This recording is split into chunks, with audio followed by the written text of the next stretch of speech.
Podcast.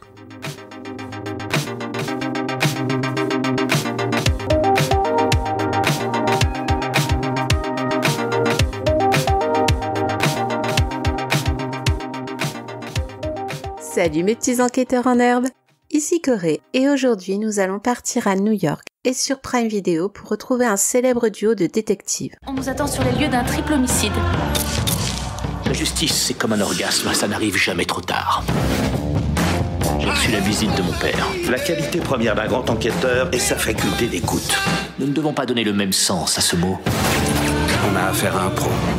Sherlock. Watson, nous avons du pain sur la planche. Est-ce que c'est ce que je crois ? Quoi ? Que j'ai volé des recherches top secret ? Elementary est une série américaine créée par Robert Doherty. Elle contient 7 saisons de 23 épisodes qui durent environ 44 minutes chacun. Et si vous ne l'aviez pas deviné, oui.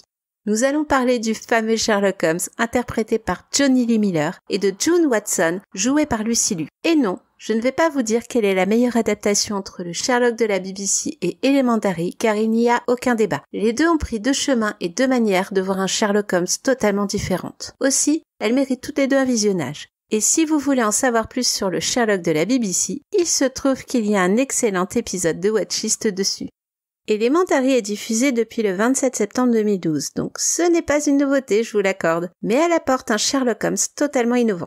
Et oui, nous retrouvons bien les personnages emblématiques de la série comme Sherlock et Watson. À ceci près que leur relation est totalement différente et je ne parle pas seulement du fait que Watson ici est une femme. Sherlock Holmes est un toxicomane et ancien consultant à Scotland Yard où il travaillait en duo avec un certain Lestrade. Il habite maintenant à New York où il a terminé une cure de désintoxication. Pour s'aider à se sortir de la dépendance, son père engage une marraine d'abstinence, June Watson, une ancienne chirurgienne. Et c'est en cela que je trouve cette version de Sherlock très intéressante. Ici, c'est Sherlock qui a ouvertement besoin de Watson, et c'est ensuite que leur rapport va s'équilibrer.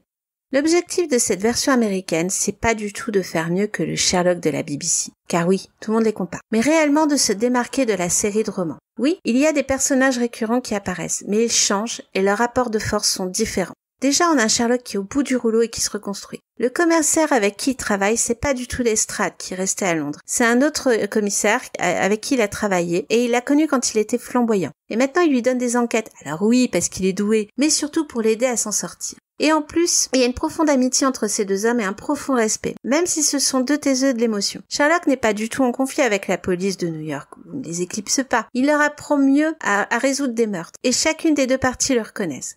Alors oui, au début, la communication n'est pas facile, et c'est là qu'intervient June. Watson, ici, est dans un premier temps la béquille de Sherlock. Et on peut dire que ces deux-là se sont trouvés. Elle n'est pas au meilleur de sa forme aussi, puisqu'elle a abandonné sa carrière de chirurgien pour être marraine d'abstinence. Elle va pousser Sherlock à se guérir et à s'ouvrir aux autres, le rendant meilleur enquêteur.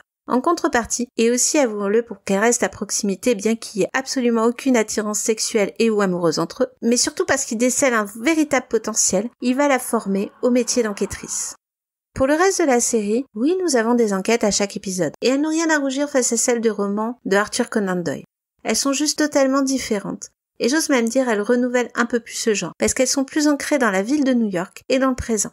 Nous sommes toujours dans le domaine de la déduction, et grâce à la formation de June, on voit un peu plus ces connaissances que l'on doit emmagasiner pour en arriver au niveau de Sherlock. C'est là que j'aime beaucoup cette série. Parce que oui, Sherlock est doué. Même maintenant, on sent qu'il est brisé, mais ce n'est pas juste parce qu'il a un grand talent ou parce qu'il est un génie qu'il résout des meurtres.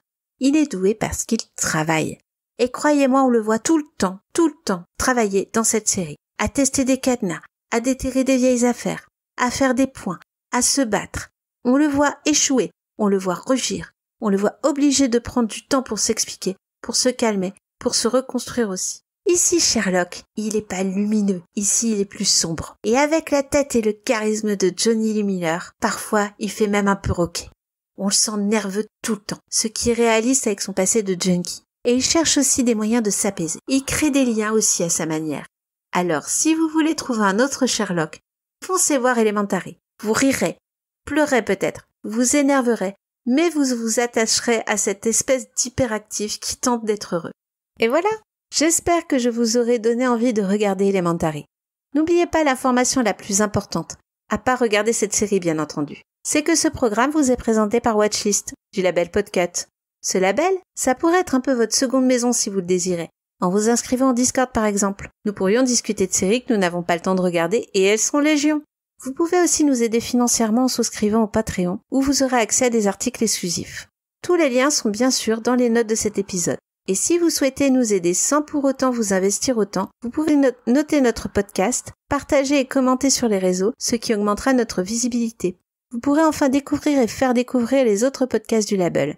Les miens en ce moment sont Geon B, Dr Watt, Choix Pitre et bien entendu Watchlist. Des bisous tout le monde et à bientôt!